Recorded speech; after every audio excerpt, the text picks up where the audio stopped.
As President Trump prepares to meet with Vladimir Putin to discuss ending his invasion of Ukraine, the president has picked up his rhetorical attacks on the president of the invaded country, Volodymyr Zelenskyy. President Trump called Zelenskyy a dictator, a word he has been hesitant to use to describe Vladimir Putin. And more urgently, Trump said Zelenskyy started the war, a sign that he shares the Russian worldview. Elizabeth Palmer has been monitoring what is more than a rhetorical spat, but a public morality play in which America is taking on a new role. Liz, this was a whole litany of insults against Zelenskyy. It was a humdinger of a post on Truth Social, posted today, a real broadside. He called Zelenskyy a moderately successful comedian. If you'll recall, he was an actor before he became a politician. Trump also called him a dictator who'd done a terrible job and warned Zelenskyy that he'd better move fast or he's not going to have a country left.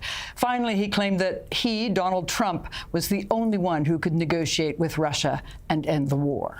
Remind us again, Liz, why the elections have been delayed in Ukraine.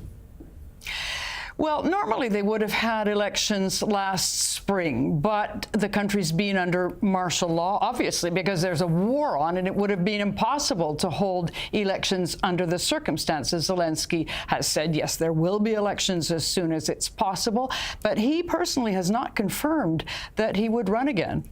And what about, what's your read? What's the read over there about what Donald Trump is up to? I mean, obviously, he's saying I can do what Joe Biden couldn't do, but he's also saying something about Europe, too, isn't he?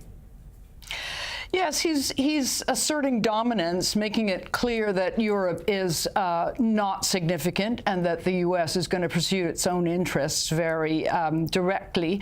And there's a third option, too. We're watching the reemergence of that bond between Presidents Trump and Putin that they forged and then cultivated between 2016 and 2020. And the face-to-face reunion of the two could come before the end of the month, which will be very interesting.